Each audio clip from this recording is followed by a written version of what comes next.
me, I want unification fight. It's my big friend Miguel, because for me very important who is the best middleweight man, 160.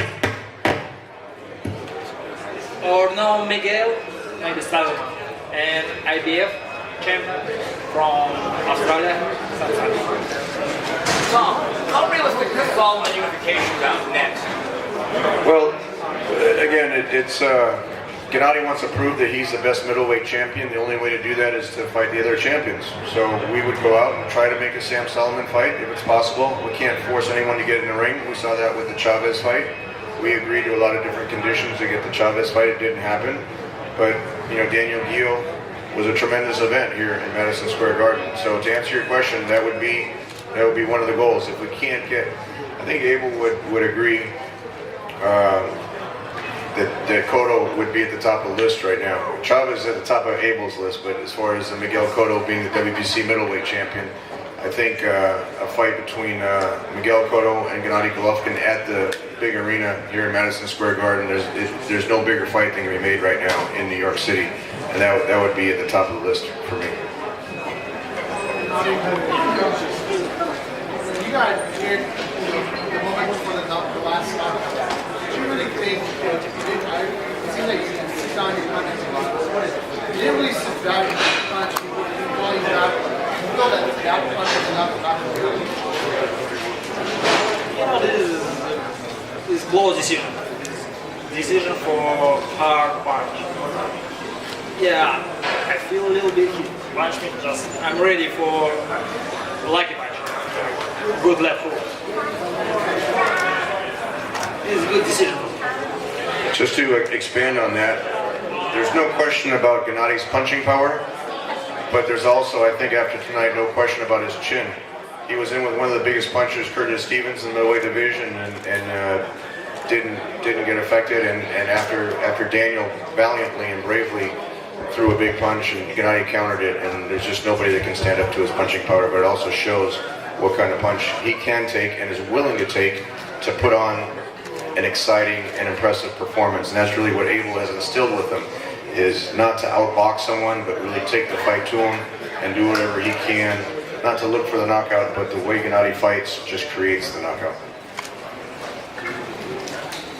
Yes, hi. Question. I know Madison prepared for his style of fighting. Did he show you anything? Did he surprise you at all? Pretty much what you expect. Did he show you? Did he surprise you all in the ring? No, just first round. I look his tactics, strategy. Just second round, this matchup. Stop searching for a shot. Stop looking for his head. I wanted him to go to the body a little more, to the shoulders, and that shot would come. But he was hell bent on trying to knock him out early, and he pretty wasn't listening. He did what he thought was best in there, and he's the one that's in there. So all he can do is ask from the outside.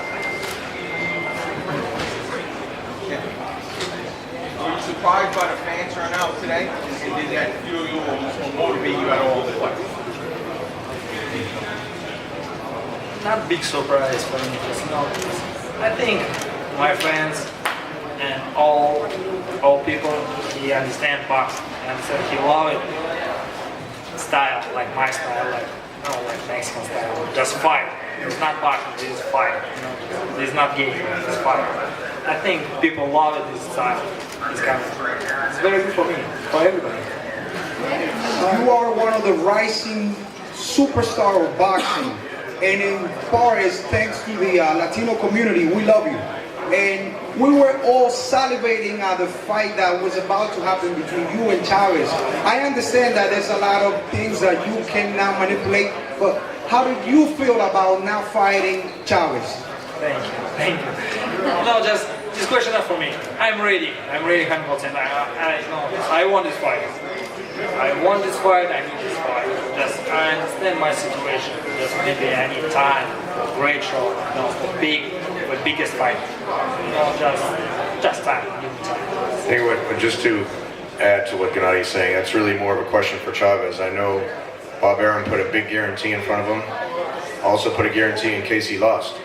And Chavez didn't sign the contract, so we don't know all the intricacies of that promotional deal. We know there was a lot of money on the table, and when he says it's not his time, what he means is he can't force the fight to happen. I can't force the fight to happen. The other fighter has to sign a contract. And so what he means by saying that is just he's going to go step by step. If Chavez won't sign, if Cotto won't fight, we have the commitment from HBO that, and I could probably, where's Peter Nelson? Maybe I'll let him announce it. Anyway, we have a renewed commitment from HBO that they're going to keep him very active, give him dates. I mean, how can you not? It was my prediction before the fight, and I stand by it, that this will be the highest rated show of any boxing show here in America.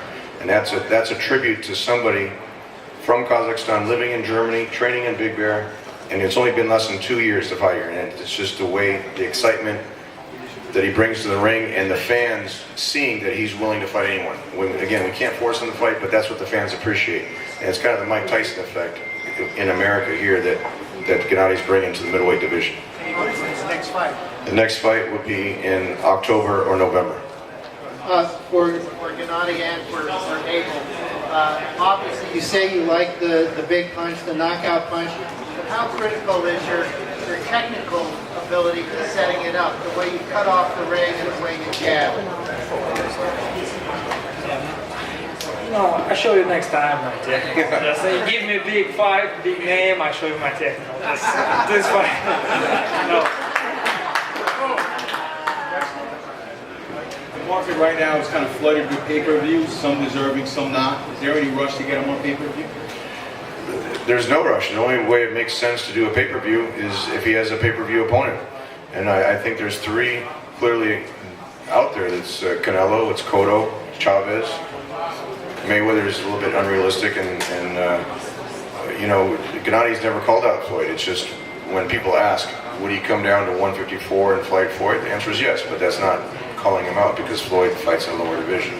But those are the realistic pay-per-views. Anyone else, Gennady's happy to fight on HBO, and we think he reaches a broader audience. When we're building his star and building his cachet, we're happy to continue to build that, and until he gets to a point where there's a competitive match that people are going to be willing to pay for. Well, if this fight, if none of those middleweight opponents, those fights can't happen for some reason, they don't happen. When you consider going up to 168 to fight a competitive fight against Andre Ward. That's a fight that's going to be tough to make, only because the financial situation. It's Gennady would go to 168. Carl Froch sold 80,000 tickets in Wembley Stadium. I mean, that's a testament to his marketability. Chavez is a proven pay-per-view star. Andre Ward is a terrific fighter. I've answered this question a number of times before, and we have a lot of respect. Everyone at the table has a lot of respect for his boxing ability. But the finances for that fight doesn't make sense for Gennady to go up to 168 when there's so many big names at 160, and Andre's going to want a big chunk of that money.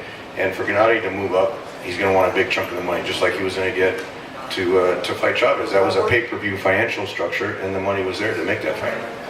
Well, just to your right, Tom, if it were Solomon, any chance the fight's in Australia? If not, where would it be? Sam Solomon, actually, I had discussions with him before the fight, and there was interest in unifying the titles.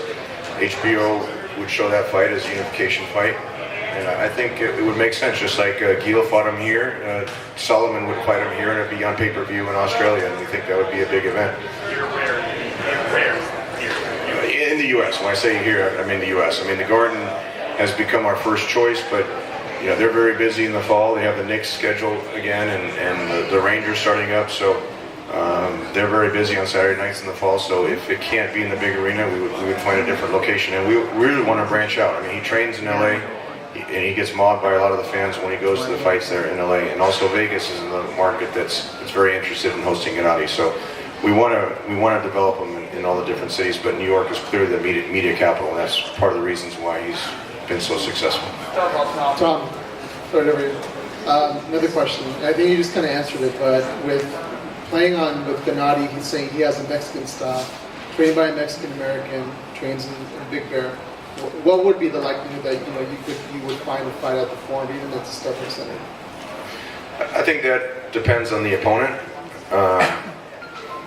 and with the right type of opponent, I think the StubHub Center would be a terrific venue. The Forum would be a terrific venue.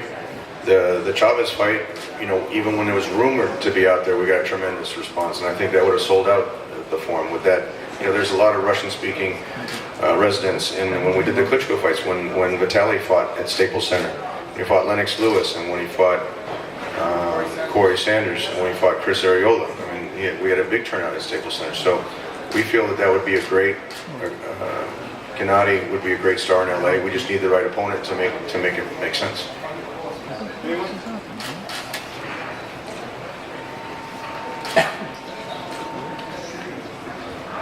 Gennady, this question is for you.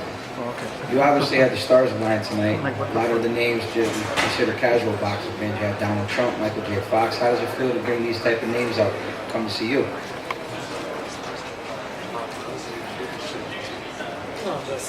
I'm very happy. Look at my face. Smiling all the time. Big day for me, and not just for me, just for my team. Thank you very much for my team. It's a great job, and big day for me. Thank you.